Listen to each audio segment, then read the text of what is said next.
안녕하세요. SPI 고병기 편집장입니다. 위클리 글로벌 마켓 업데이트 소식 전해드리도록 하겠습니다. 네, 그동안 감기 때문에 좀 이렇게 이제 목소리가 좀 잠겨가지고 전달이 좀 어려웠는데 많이 좀 돌아왔습니다. 그래서 오늘은 좀 더 나은 이제 목소리로 전달해 드릴 수 있을 것 같습니다.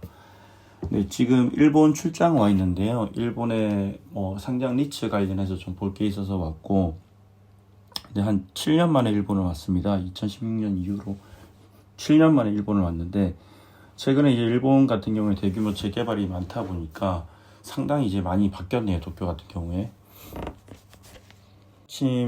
때마침 오늘 이 일본에 와 있는데 또 일본 관련 소식을 좀 전해드리려고 하고요.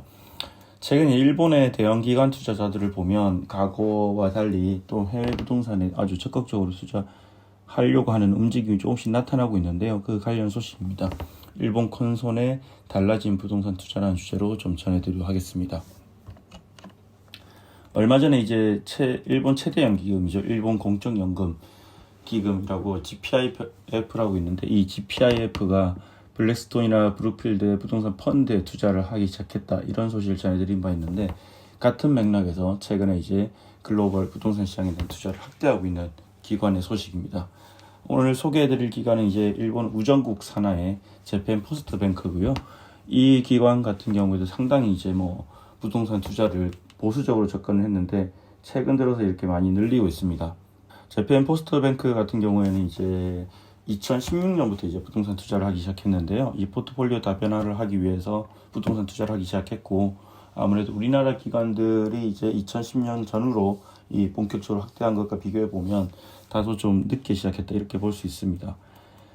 근데 최근에 이제 이 재팬 포스트뱅크가 이제 발표한 자료를 보면 투자 포트폴리오를 공개를 했는데 총 4조 엔 정도의 이제 약 270억 달러죠. 규모의 부동산이 포함되어 있는데 상당히 많이 늘었습니다. 이제 1년 전과 비교하면 17.6% 이제 증가한 규모이고, 2020년과 이제 비교를 하면 보유 자산의 규모가 4배 정도 이렇게 커졌습니다. 특히 이제 2022년 이후로 코로나19 이후죠. 초부터 이제 최소 67억 달러를 이제 부동산 투자를 했다고 하는데요. 코로나19 이후에 급락한 부동산 자산 가격이 회복되면서 기회가 있을 것이라고 판단했기 때문이라고 보고요. 이제 그러다 보니까 9월 30일 기준으로 재팬 포스트의 이제 스트래티직 인베스트먼트 부문에서 부동산이 차지하는 비중이 무려 35.7%까지 이렇게 올라왔습니다. 그동안 이제 투자했던 부동산 포트폴리오 어떤 섹터별 비중을 보면 물류센터가 이제 33%를 가장 많고요. 그 다음에 주거가 31%, 그리고 오피스는 24%, 리테일은 약 7% 정도를 차지하고 호텔이 3% 정도 차지하고 있습니다. 네. 비교를 해보면 또 작년 말 2022년 말과도 이제 비교를 할 수 있는 그래프죠. 보면 오피스는 줄었고요. 그리고 물류는 늘었고, 레지던셜도 늘었고, 리테일은 줄었습니다. 호텔은 살짝 이렇게 증가를 했고요. 네.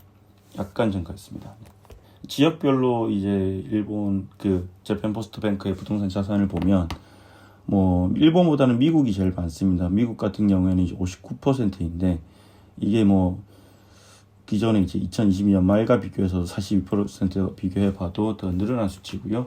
일본 내의 투자는 10% 정도 수준입니다. 그리고 유럽 투자 같은 경우는 다소 줄었고, 그 외에도 이제 오스트레일리아라든지 이런 나라들에 좀 투자를 많이 하고 있는 것으로 나타나고 있습니다. 이게 사실 이제 아까 서두에 GPIF 얘기도 말씀드렸는데요. GPIF도 2016년, 17년 이 재팬 포스트뱅크와 비슷한 시기에 이 투자를 시작을 했는데, 그 당시 이제 그러니까 GPIF가 해외 부동산 투자를 하기 위해서 해외 운용사를 선정하는 거를 이제 좀 보게 됐는데, 그때 보면 상당히 보수적으로 접근을 했습니다. 이제 보면 펀드 오브 펀드 형태로 이제 겹겹이 씌워가지고 이렇게 코어 자산을 투자하는데도 상당히 이제 안정성을 강조해서 이 투자를 했던 거를 그때 확인할 수 있었고요. 실제로 그 이후로 한 6, 7년이 지났는데 최근 들어서야 이런 블랙스톤이나 브룩필드, 플래그십 부동산 펀드에 투자한다, 이런 얘기가 나올 정도니까 상당히 천천히 이렇게 좀 투자를 확대한다, 이렇게 볼 수 있을 것 같고요. 우리나라 같은 경우는 상당히 빨랐죠.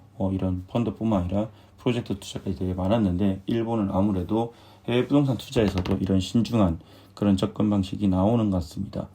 근데 이제 보면 우리나라 같은 경우에는 지금 이제 금리 인상 여파, 그리고 그동안 했던 해외 투자 어떤 문제점들이 드러나면서 좀 이렇게 당분간 해외 투자가 쉽지 않을 거로 예상되는데, 반대로 일본 같은 경우에는 이렇게 기관들의 규모가 워낙 크고 또 늘려가고 있고, 투자를 해외 중국도 늘려가고 있고, 또 일본 내에 어떤 그런 여러 가지 이제 인구 성장의 한계란 이런 것들 때문에 해외로 계속 눈을 돌리고 있는 상황이기 때문에, 또 이제 미쓰비시 지쇼 같은 어떤 대형 부동산 그룹들은 이미 이제 또 일본의, 그러니까 해외에서 그런 운용사 플랫폼들을 많이 인수를 했습니다. 그렇기 때문에 앞으로는 이 일본 부동산 회사들이 어떤 기관 투자자와 부동산 회사들의 해외 부동산 투자가 상당히 많이 확대될 수 있는 그런 기반은 좀 닦여 있는 것 같아서, 아무래도 좀 이런 추이를 유심히 지켜보는 게 좋을 것 같습니다. 이상입니다.